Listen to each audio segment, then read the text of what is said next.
سورۃ الضحیٰ کا اس کا جو شان نزول ہے وہ یہ ہے کہ کچھ دنوں کے لیے، ایک تو بالکل شروع میں جو رک گئی تھی فترت وحی، اس کے علاوہ پھر ایک موقع آیا ہے کہ کچھ عرصے کے لیے بہت دن گزر گئے حضرت جبرائیل نہیں آئے،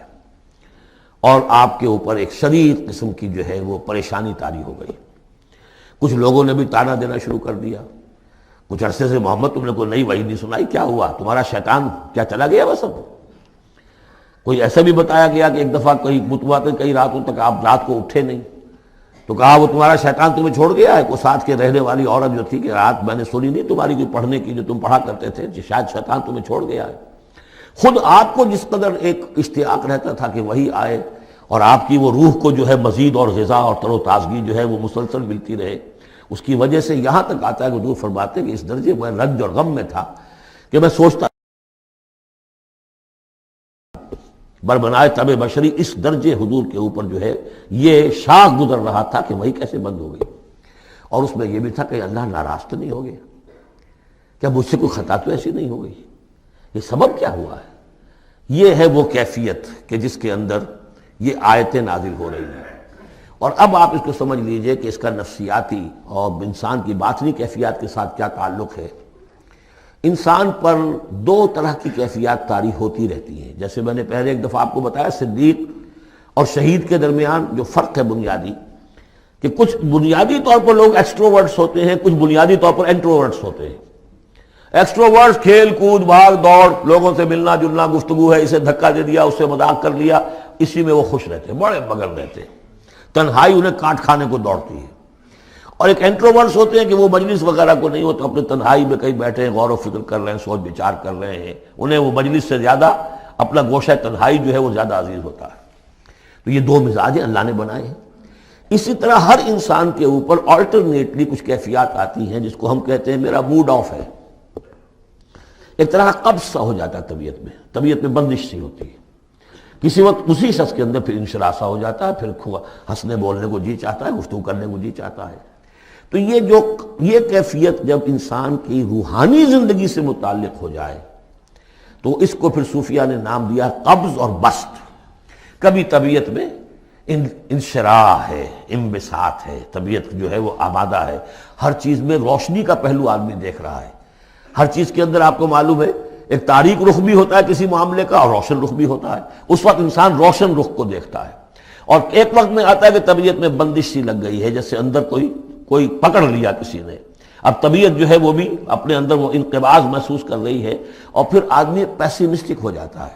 نا امید سا ہوتا ہے، پھر اسے ہر معاملے کا تاریک پہلو زیادہ نظر آنے لگتا ہے۔ تو یہ قبض اور بسط کی کیفیات ہیں۔ جب کبھی قبض کی کیفیت ہو، قاضی ثناء اللہ پانی پتی رحمۃ اللہ علیہ نے تفسیر مظہری میں لکھا ہے کہ قبض کی کیفیت میں اس صورت کا پڑھنا تریاق ہے،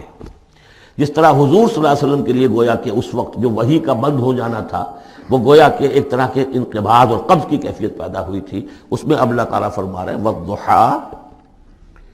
قسم ہے دن کے دھوپ چڑھنے کے وقت کی،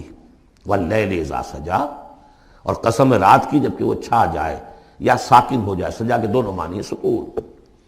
اب دیکھیے ان دونوں کو کیوں لائے؟ اس لیے کہ صبح ہے، حرکت ہے، برکت ہے، چلنا ہے، دوڑنا ہے، ہر شخص جا رہا ہے، ادھر جا رہا ہے، ادھر جا رہا ہے، رات کو سکون ہو گیا، تاریکی چھا گئی اور شور ہنگامہ ختم ہو گیا۔ لیکن یہ رات اور دن دونوں ضروری ہے انسان کے لیے، یہاں کا نظام چلانے کے لیے۔ اگر رات ہی رات ہوتی تب بھی یہ دنیا نہ چلتی، اور دن ہی دن ہوتا تب بھی نہ چلتا، تو رات بھی ضروری ہے۔ اسی طریقے سے نفس انسانی کے لیے کبھی کبھی قبض کا وقفہ بھی ضروری ہے۔ آپ اسے یہ نہ سمجھیں کہ اللہ تعالیٰ ناراض ہو گیا، یہ بھی ہماری تربیت کا ایک یوں سمجھیے کہ ایک جز ہے۔ ما ودعک ربک وما قلی، آپ کے رب نے آپ کو رخصت نہیں کیا ہے، نہ ہی وہ آپ سے ناراض ہوا ہے۔ وَلَلْآخِرَةُ خَيْرٌ لَكَ مِنَ الْأُولَىٰ، اور اس کے بعد جو وقت آئے گا اس قبض کے بعد وہ پہلی سے بھی بہتر ہوگا۔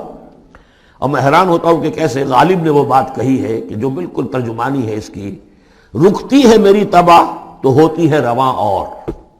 یعنی یہ کہ جب میری طبیعت کے اوپر کبھی کبھی رکاوٹ سی آ جاتی ہے، اب شعر جو ہیں اچھے نازل نہیں ہو رہے، لیکن جب وہ رکاوٹ سے میں نکلتا ہوں، اس قبض سے نکلتا ہوں، رکتی ہے میری طبع تو ہوتی ہے رواں اور، اس لیے کہ اس قبض کے بعد جب مرحلہ آتا ہے انبساط کا اور انشراح کا، تو وہ ایک قدم آگے ہوتا ہے آدمی، اس پہلی کیفیت سے ایک درجہ جو ہے اس کا بڑھ چکا ہوتا ہے۔ وَلَلْآخِرَةُ خَيْرٌ لَكَ مِنَ الْأُولَىٰ، یقیناً پچھلی ہر گھڑی، ہر ساعت اور ہر قبض کے بعد آنے والا انبساط آپ کے لیے پہلے سے اونچا درجہ لے کر آئے گا۔ وَلَسَوْفَ يُعْطِيكَ رَبُّكَ فَتَرْضَىٰ، ان قریب آپ کا رب آپ کو اتنا کچھ دے گا، اتنا کچھ دے گا، آپ کی محنتوں کے وہ نتائج سامنے آئیں گے کہ آپ راضی ہو جائیں گے۔ اب دیکھیے پچھلی صورت ختم ہوئی تھی وَلَسَوْفَ يَرْضَىٰ، یہاں ہے وَلَسَوْفَ يُعْطِيكَ رَبُّكَ فَتَرْضَىٰ، صرف ضمیر کا فرق ہے، کیونکہ صدیق پر وحی نہیں آتی، براہ راست خطاب نہیں کیا جا سکتا، وہاں وہ صیغہ جو ہے وہ غائب کا ہے، وَلَسَوْفَ يَرْضَىٰ۔ اور چونکہ نبی وہ ہے جس پر وحی آ رہی ہے، براہ راست مخاطب ہے، تو فَلَسَوْفَ يُعْطِيكَ رَبُّكَ فَتَرْضَىٰ، آپ کا رب اتنا کچھ دے گا کہ آپ راضی ہو جائیں گے۔ اب یہ کہ اسی قبض کی حالت میں پھر اللہ تعالیٰ اپنے احسان جتا رہا ہے، اور یہ بہترین ہے۔ کبھی طبیعت پر ڈپریشن ہو اس طرح کی اور قبض کی کیفیت ہو تو آدمی یاد کرے کس کس مرحلے پر اللہ نے میری دستگیری فرمائی، کن کن مراحل پر اللہ تعالیٰ نے مجھے مشکلات سے نکالا، اس سے وہ حوصلہ بڑھتا ہے۔ اور اس کو بھی سمجھیے کہ اسی انداز میں علم یجد کا یتیما فآویٰ، یہ سیرت النبی کے بڑے اہم حصے ہیں جو اس میں آ گئے ہیں۔ آپ کی پیدائش یتیمی میں، پوسٹیومس چائلڈ، باپ تو پہلے ہی فوت ہو چکا ہے، 6 سال کی عمر میں والدہ گئی، 8 سال کی عمر میں دادا گئے، اور وہ یعنی جو آپ نے دیکھا ہے ابتدائی زمانہ زندگی کا تو وہ یتیمی کا۔ علم یجد کا یتیما فآویٰ، کیا اس نے اے محمد آپ کو نہ پایا کہ آپ یتیم تھے، پھر پناہ دی، آپ کے لیے بندوبست کیا، دادا کے دل میں جو شفقت ڈالی، پھر آپ کے تایا زبیر کے دل میں جو شفقت ڈالی۔ عبد المطلب کے بعد فوراً ابو طالب کا نام آتا ہے، حالانکہ یہ غلط ہے تاریخی اعتبار سے۔ عبد المطلب کے بعد کافی عرصے تک زبیر جو آپ کے تایا تھے وہ سرپرست تھے، پھر ان کے انتقال کے بعد ابو طالب کا معاملہ آیا، لیکن ان کو بیچ میں سے غائب کر دیا گیا ہے۔ بہرحال اللہ تعالیٰ جو بھی کسی کے دل میں ڈالتا ہے، آخر ابو طالب کے دل میں محبت ڈالی تو کس نے ڈالی؟ وہ ہم پڑھ چکے ہیں سورہ طٰہٰ میں، وَأَلْقَيْتُ عَلَيْكَ مَحَبَّةً مِّنِّي، حضرت موسیٰ علیہ السلام کی موہنی صورت کے اوپر اللہ تعالیٰ فرماتے ہیں ہم نے اپنی محبت کا پرتو ڈال دیا کہ تمہیں دیکھنے کے بعد وہ قتل کرنے کے ارادے سے باز رہ گئے، ان کے ہاتھ شل ہو گئے، ایسی موہنی صورت، اسے قتل کرنا۔ وَأَلْقَيْتُ عَلَيْكَ مَحَبَّةً مِّنِّي وَلِتُصْنَعَ عَلَىٰ عَيْنِي، یہ ہوا ہے۔ تو فرمایا علم یجد کا یتیما فآویٰ ووجدک ضالا فہدیٰ، اور پھر جب آپ شعور کی پختگی کو پہنچے اور غور و فکر کا مرحلہ آیا، حقائق میں انسان کو سوچ بچار کا مرحلہ آیا، اور آپ کو دیکھا کہ آپ تلاش حقیقت میں سرگرداں ہیں تو ہدایت دی۔ وہ آگے آ جائے گا، بہت قریب پہنچ گئے ہم، اقرأ بسم ربک الذی خلق، وہ مرحلہ جب آئے گا۔ وَوَجَدَكَ عَائِلًا فَأَغْنَىٰ، اور پایا آپ کو تنگ دست تو غنی کر دیا۔ کس طرح سے راستہ پیدا کیا ہے خدیجہ الکبریٰ رضی اللہ تعالی عنہا نے، جو بھی ان کے آپ کے محاسن دیکھے کتنی گرویدہ ہوئی ہیں۔ بڑے بڑے سردار قریش کے جو ہے ان سے نکاح کے خواہش مند تھے، انہوں نے خود جو ہے اپنی لونی کے ذریعے سے پیغام دیا ہے حضور کو۔ تو یہ ساری چیزیں جو ہے ان کی ساری دولت جو ہے وہ پوری کی پوری انہوں نے لا کر حضور کے قدموں میں ڈال دی ہے۔ وَوَجَدَكَ عَائِلًا فَأَغْنَىٰ فَأَمَّا الْيَتِيمَ فَلَا تَقْهَرْ، تو اے نبی تقاضے ان تینوں چیزوں کے کیا ہیں؟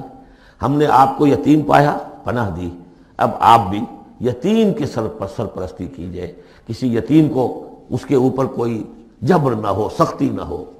وَأَمَّا السَّائِلَ فَلَا تَنْهَرْ، اور آپ جب کہ تلاش حقیقت میں سرگرداں تھے تو ہم نے آپ کو ہدایت دی، اسی طریقے سے اب آپ کو بھی کوئی شخص سائل بن کر آپ کے پاس آئے، سوال کرے، اسے جھڑکنا نہیں ہے۔ اسے جو بھی سائل دونوں طرح کے ہوتے، سوال کرنے والا کوئی علمی سوال اور سوال کرنے والا کوئی مالی دولت، مالی مدد کے لیے۔